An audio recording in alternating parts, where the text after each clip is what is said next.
Mesdames, Messieurs, bienvenue au journal. Un seul titre à la une de cette édition d'information. 70e anniversaire de l'UNESCO en faveur des droits de l'homme et contre l'extrémisme violent. Paul Biya dénonce la montée fulgurante du terrorisme. La prise de parole du chef de l'État camerounais rentre dans le cadre du forum des dirigeants organisé en marge de la 38e session de la conférence générale de l'UNESCO. C'est à Paris, en France. Si vous nous rejoignez à l'instant, vous êtes sur CAM News 24 et c'est l'heure du journal. D'abord, la lecture intégrale de cette lettre de condoléances de Paul Biya à François Hollande.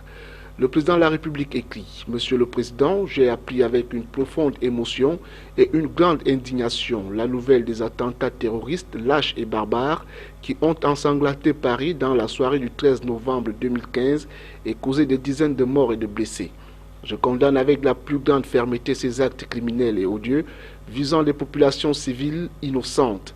En ces heures difficiles, je tiens à exprimer mon entière solidarité et celle du peuple camerounais tout entier à votre Excellence, au gouvernement et au peuple français si durement éprouvé.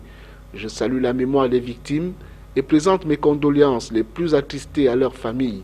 Je vous assure de mon entière disponibilité à continuer avec une détermination accrue à joindre mes efforts aux vôtres et à ceux de la communauté internationale pour mener une guerre sans merci aux terroristes et à leur idéologie obscurantiste.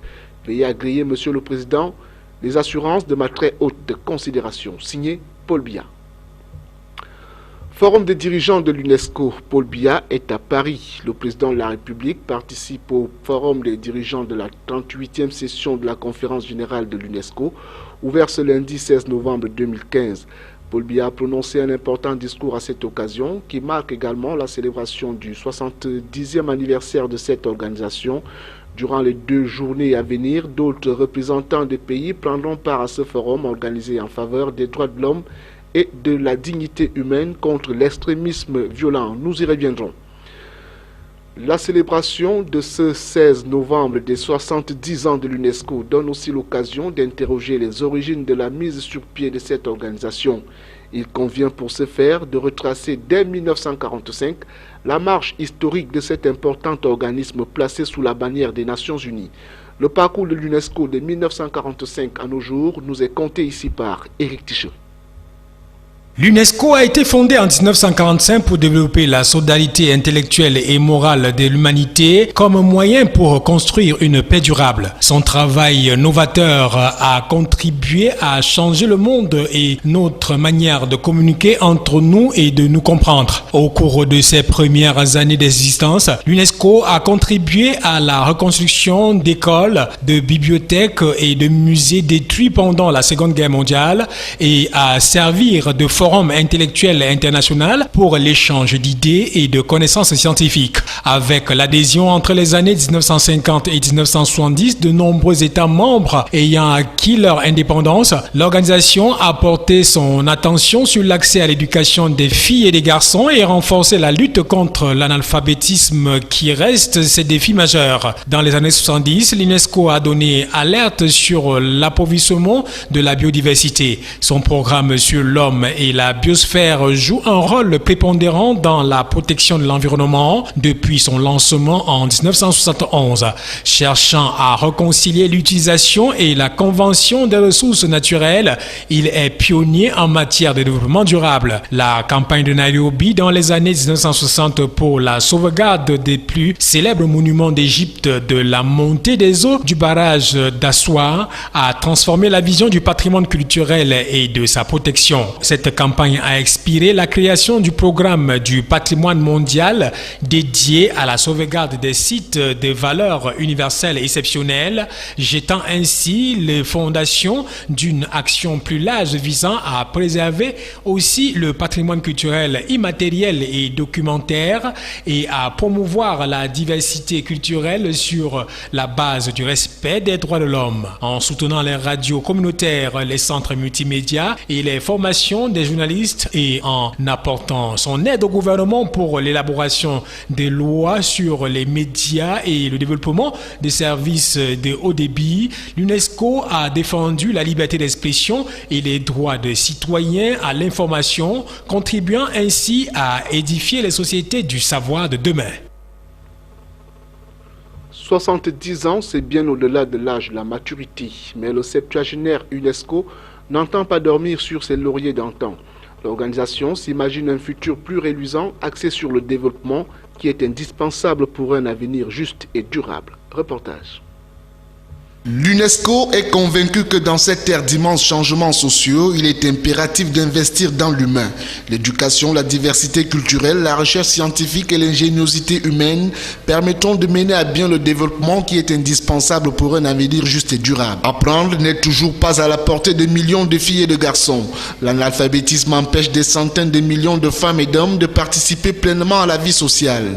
Le chômage des jeunes est un défi mondial. L'éducation reste une priorité absolue dans le nouvel agenda de développement établi par la communauté internationale.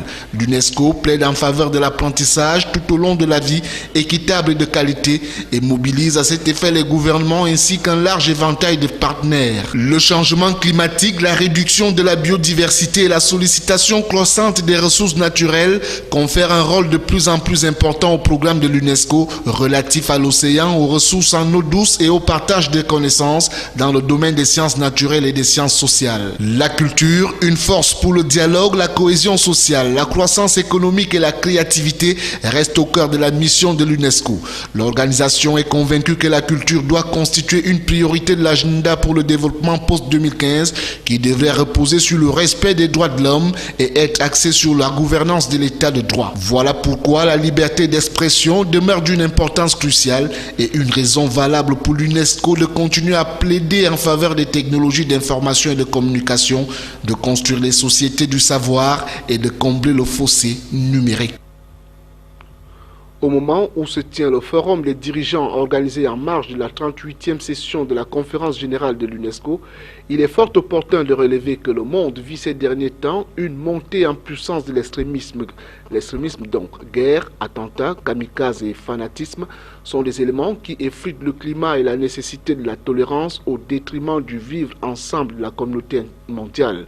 Ce 16 novembre 2015 étant Journée mondiale de la tolérance, nous vous proposons un décryptage du contexte sécuritaire actuel fait par quelques citoyens rencontrés ce lundi dans les rues de Douala.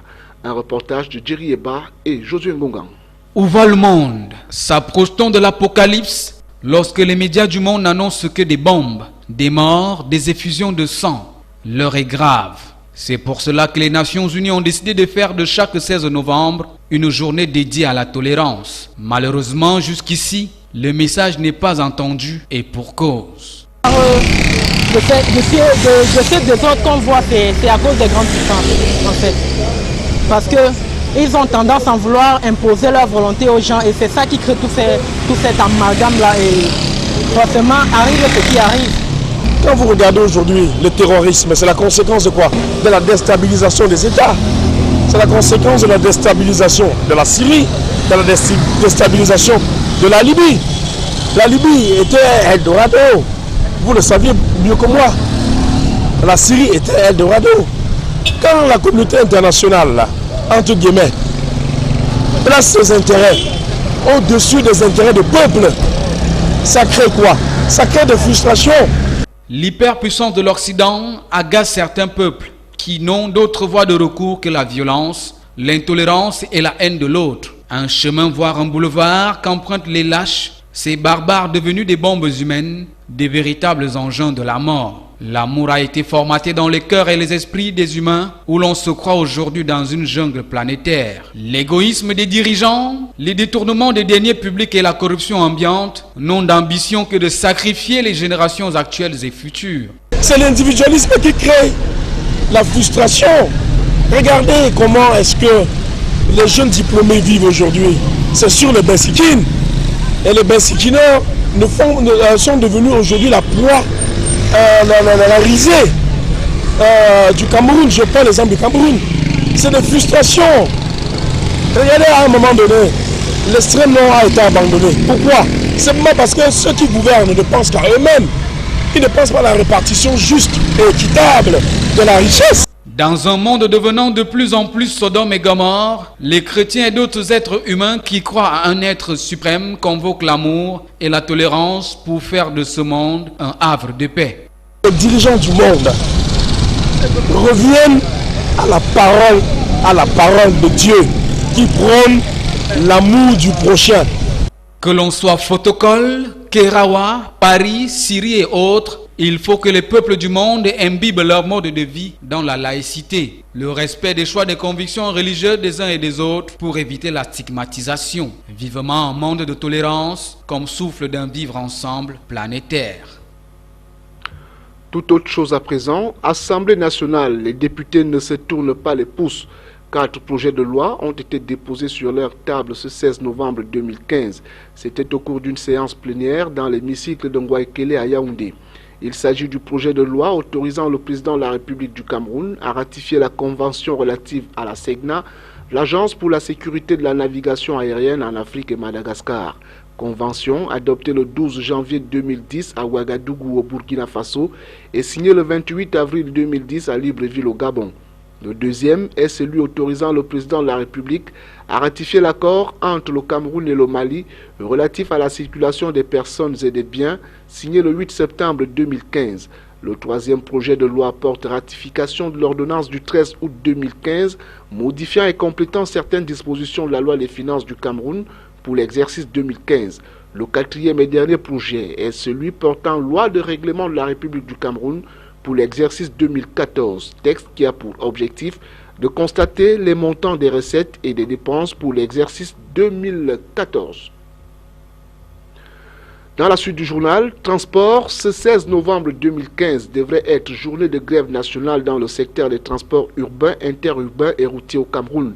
Mais non, les syndicats ont levé leur mot d'ordre de grève, une décision découlant de la tripartite gouvernement, syndicats et professionnels du 13 novembre dernier à Yaoundé. Cette rencontre a abouti à la création du Comité national de lutte contre le transport clandestin. À Douala, la coordination régionale des syndicats a donné un point de presse pour expliquer ce changement de cap. Le compte rendu de Jerry Eba et Josué Ngongang. Pas de grève ce 16 novembre 2015 sur toute l'étendue du triangle national, comme annoncé par les organisations syndicales du secteur des transports urbains, interurbains et routiers du Cameroun. Dans le littoral à Douala, la coordination régionale a donné un point de presse pour expliquer les raisons et les motivations de la levée du mot d'ordre de grève. Premièrement, le maintien des prix du carburant à la pompe alors que le coût au plan mondial reste bas. Et deuxièmement, la lutte contre le transport clandestin. Si nous avons levé le mot d'ordre de grève, c'est parce que sur les revendications que nous avons présentées au niveau du gouvernement, on a commencé à trouver une solution.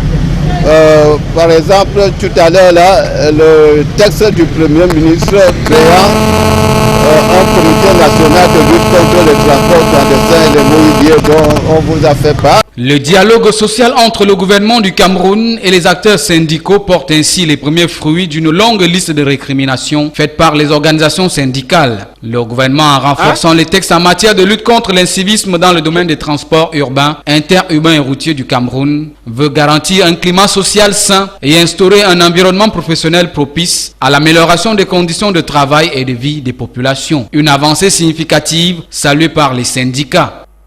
C'est une satisfaction, un grand plaisir et une joie même d'abord pour nous, les syndicalistes, et pour nos membres et surtout nos syndiqués, et en plus des usagers de la voie publique. Parce que comme vous le savez, le transport clandestin, c'est plus qu'une maladie et c'est plus que le sida. Et il faut déjà désormais que tous ceux-là qui sont dans les hôtels, qui sont dans les aéroports, qui sont dans les snack bars, qui sont dans les boîtes de nuit, qui s'apprêtent parce qu'une brigade va descendre sur le terrain pour les traquer. Il faudrait désormais que le transporteur, le conducteur professionnel jouisse de son propre travail, de sa profession, qu'il puisse être content et satisfaire sa famille. La traque est donc lancée contre les clandestins, ces automobilistes privés qui grappillent la part de marché de ces transporteurs qui eux payent leurs taxes et impôts par rapport à leurs activités respectives. Toutefois, si les syndicats sont ravis de la création de ce comité national de lutte contre le transport clandestin, il n'en demeure pas moins vrai que le résultat des négociations avec le gouvernement devrait pour les prochaines occasions se soucier du prix du carburant qui a un impact significatif dans le panier de la ménagère. Bientôt la fin de cette édition d'information, mais avant de partir, voici ce qu'il faut en retenir. 70e anniversaire de l'UNESCO en faveur des droits de l'homme et contre l'extrémisme violent. Paul Biya dénonce la montée fulgurante du terrorisme. La prise de parole du chef de l'État camerounais rentrait dans le cadre du forum des dirigeants organisé en marge de la 38e session de la conférence générale de l'UNESCO. C'est à Paris, en France. Fin du journal et merci de nous avoir accordé votre préférence. L'exclusivité de toute l'actualité mondiale en continu, c'est sur KEM News 24 et nulle part ailleurs.